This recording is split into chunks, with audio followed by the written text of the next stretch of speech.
ruining my life for the last 3 days. Thank you, George R.R. Martin. By the way, may I ask again, this isn't like me trying to dump on your game, and I hope you enjoyed, but what exactly did George R.R. Martin contribute? I have no fucking clue. I have absolutely Didn't he write the whole story? no idea. So I bought the game, by the way. I'm genuinely not, like, biased against it. I want to try to play it and enjoy it, but from what I've seen from the gameplay, it's just dragons and zombies and horses. Did he just, like, fax them a page that said dragons? What did he do to earn his paycheck? I couldn't tell you. So I will say, so far Elden Ring has been the most story-heavy of the Souls games. Like, it actually feeds you a lot of lore, which is great, because Dark Souls has always had, like, a cool lore. It's just you have to go so far out of your way to find it. You end up just watching YouTubers who put the effort in. Elden Ring gives you a lot of story, but it's nothing outside of the usual Dark Souls from what I've seen, so I don't know What is the at all. usual Dark Souls? I'm curious. I've never, learned about Dark Souls lore. For example, in Dark Souls 1, there's the lords, right? So they all find these great souls, and then Gwyn's like the lord of all of them, and you play as the pygmy, a descendant of the pygmy, which was a creature that found the dark soul. And you play as basically like this undead guy, and you go throughout the game. You have to reach the end, and then you have a choice. Do you continue the cycle of fire? Do you break it? Whatever, after you kill Gwyn. And there's so many similarities between, like, the Dark Souls lore formula and Elden Ring, for example, like being tarnished, having to go through, like, the Great Lords in order to do the cycle or break the cycle, whatever. And then throughout the game, you get, like, little side quests and shit.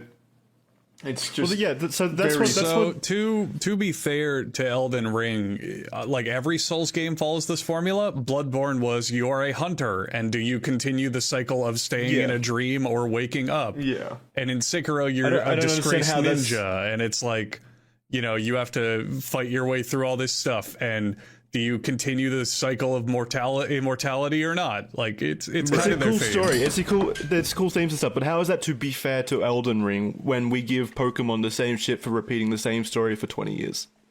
Because the gameplay is very different. Yeah, they changed the story isn't. We're talking about the story here. Well, I don't know how you threw Pokemon in. Pokemon's story isn't my main complaint about Pokemon. Yeah, exactly. Also, it's the same story every single time. I'm relating the two things. Also, Jackson, if you set down Dark Souls and you look at Bloodborne next to it, they look extremely different. They're entirely different lore and, like, fucking world design and character design and feels and modes.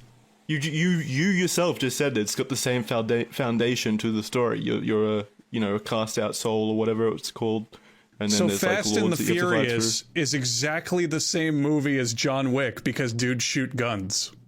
No, I'm talking about what you yourself said with the foundation of the lore of these games. Yeah, the you said story beats are the same, but the framework is the same, but the way they're presented is entirely different. Star Wars and Lord of the Rings have extremely similar movie story beats, but they're entirely different. The way they tell them, the way their characters interact. Would you be able to tell that George R.R. Martin was involved if it hadn't been promoted? No. Okay, so I still don't know what he did. He do to earn his paycheck? That's all I'm asking. I have no idea. From what I've seen, know what he nothing. did. I know what he did. Right? Yeah, he gave things names. Because he does that typical thing. George R.R. Martin does this thing. Jackson, you can confirm this because you read the books, where things have to have, like, lengthy, important titles. So, for example, there's ghosts in Elden Ring, and like zombies, and they're officially known as those who live in death. And I knew immediately George R.R. Martin came up with that title. It just sounds like a Japanese Game of Thrones thing to me more than a George R.R. Martin thing. That is absolutely a fucking really? George R.R. Martin thing, to be fair. Just from watching Game of Thrones, that is some fucking George DNA. Yeah. That sounds like something you would definitely hear in Game of Thrones. So he just has a different name for the word zombie? Those who live beyond the grave. They're called those who live in death. Here's $100 million, George. Thank you. Brilliant stuff as always. It really seems like he just came up with all the names for everything. The story is definitely similar to all the Souls games, but George R. Martin was like, no, that's not a fucking ghoul. That's an imp dragger. And that's not an orc. That's a bone cruncher. He seems like that's what he did. I think you're right. I think he basically sent them a napkin of all the world building and stuff. Like basically said, this is what this castle's called, this is what the religion is called, and then they used the Dark Souls formula or whatever to structure the story around that. Yeah. In between just sipping out of like a coconut shell, he sent some fucking just doodles on a napkin. It's not a dragon, you guys. It's a sky lizard. I looked it up. Apparently, all he did is he provided Miyazaki and his team with samples of text depicting different parts of Elden Ring's lore. So he named everything. In quotes. Yeah. And in quotes, So some sort napkins. of backbone to the world. Yeah, he named everything. He said, here's what's in Elden Ring. Here's what you put in it. And then they crafted the narrative around that. So you said the narrative is far more straightforward not straightforward. Not straightforward. They give you more. Like so you actually experience it instead of like reading notes found in the world or whatever. Yeah. But there are still like those the bits and pieces of lore scattered throughout the world that you can stumble upon and shit. To deepen it. Yeah. Yeah.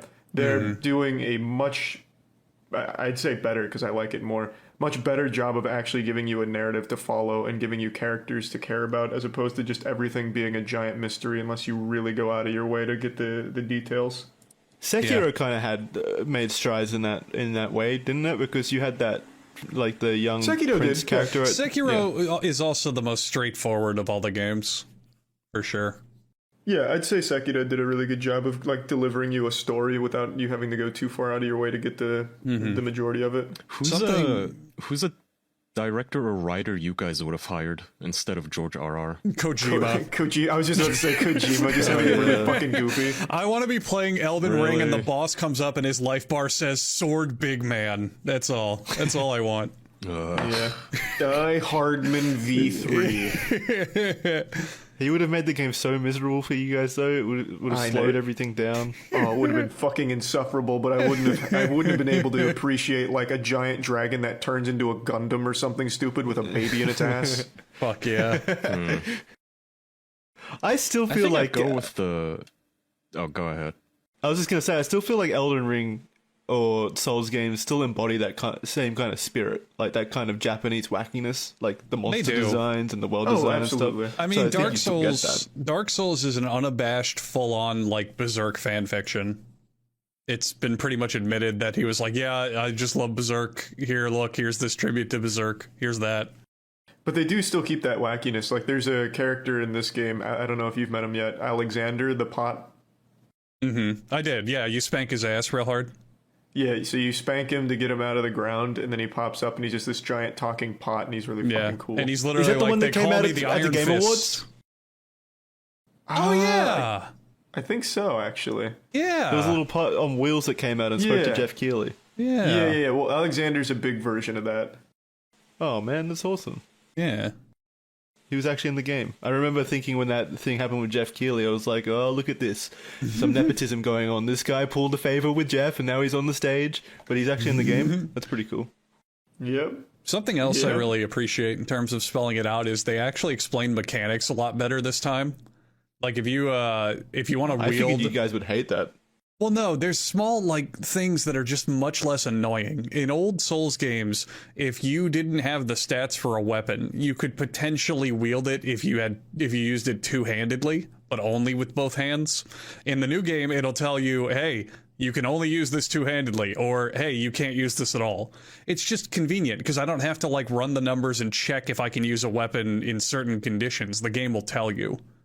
It's just nice. They've added a lot of that. I feel like Dark stuff. Souls fans in the past have always said that like one of the strong points of the game is that sense of discovery where you learn things on your own through like trial and error, and you figure things out and you figure out the perfect optimal play style, and it's just more broad in that sense of discovery. But I guess that this game has that open world aspect which I think that applies. Explodes the sense of discovery. I absolutely agree that applies in terms of game design, but I don't think in terms of game mechanics that should apply.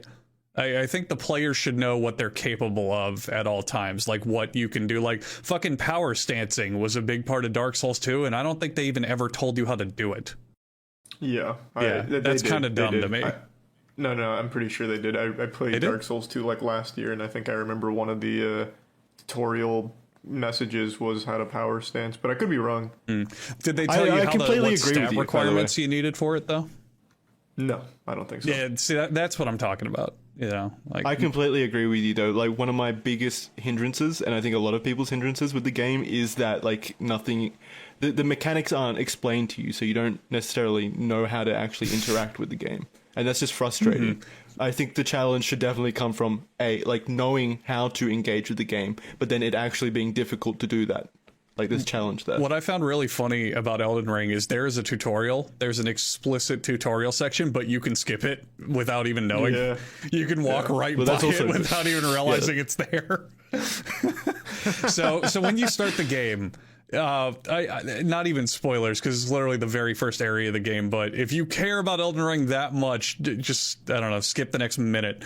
When you very first start the game, you'll be walking around in a cave, and there's a big door right in front of you. And if you open that door, the game starts just straight up. But there's a hole to your right, and there's a little ghost like pointing at it. But you can miss it very easily. But if you fall down that hole, it starts the tutorial where it's like, oh, press this button to dodge and press this button to attack. I like why they did that, because on repeat playthroughs, it means you can just run straight ahead and completely skip the tutorial. But for new players, it is really easy to just miss the tutorial entirely.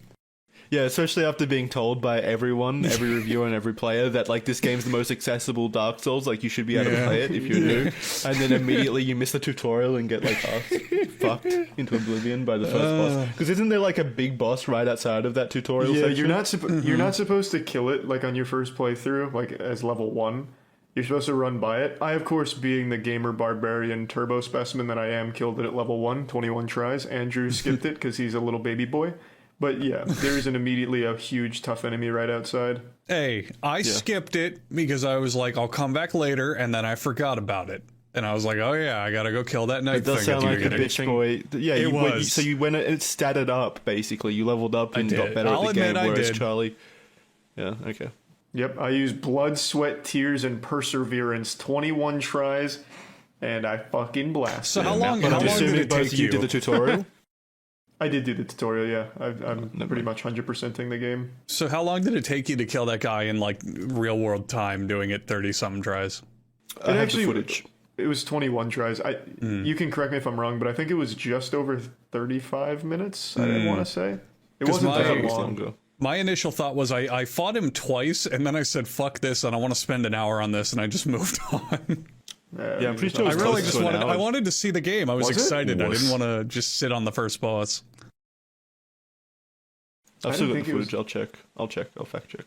I didn't think it was quite an hour because that boss was pretty quick. It was like immediately like right outside. He didn't have a ton of health. Mm-hmm.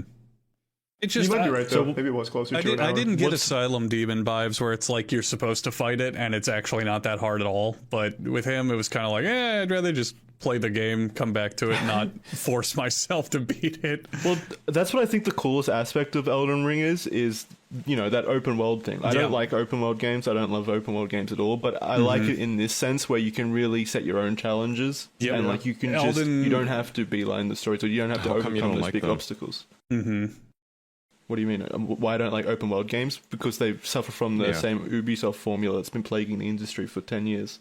Yeah, I fucking hate open world games. Elden Ring is a fucking master of you can come back later. Like if you're ever stuck on a hard boss or can't really get past something, you have 10 other different routes to travel and figure and see. It's also a master of scale. Aside from the dungeons, which are all pretty samey, everything else in the world is so incredibly huge and unique. Like a random castle.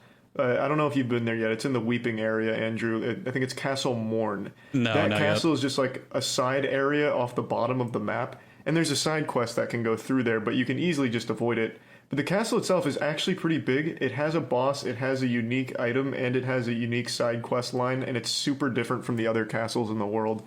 So like pretty much every area of the map in this huge world has a lot of interesting shit going on in it. So there's always stuff to do that isn't just copy paste. And they tease you with it. Something that I've just taken in with the game that I just fucking melt.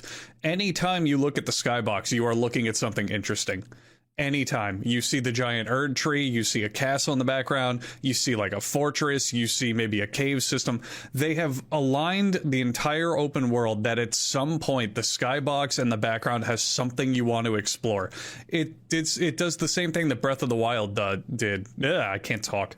That Breath of the Wild did that I loved, where it just usually at almost every point there's something in your vision that's calling you to go do something.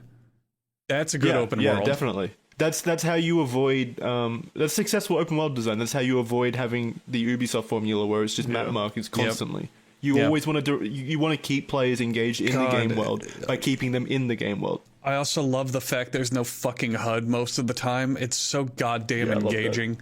If your open world game, I was thinking about this yesterday, if your open world game has a marker system, it fucking sucks. Because then you spend the entire game looking at the markers. Like Grand Theft Auto, they're fun, but you spend 90% of the game looking at the fucking minimap. It's not engaging. It's not interesting. That depends on the game. Because if it's a bad game, I've been playing Tyranny, which is one of my favorite like D&D franchises. That game isn't good. So I appreciate every hint. I keep opening up the journal, like pressing the J key, like where do I have to go? How do I solve this fucking puzzle? It's not fun. I don't want to think about this. So sometimes they're useful. I wish it was optional. Yes, optional is perfect. Optional should be there because it's like if you spend an hour looking for something, then turn it on and find out where to go. But I don't know. Do you guys remember the Dead Space marker not marker, but like where you press a button and you get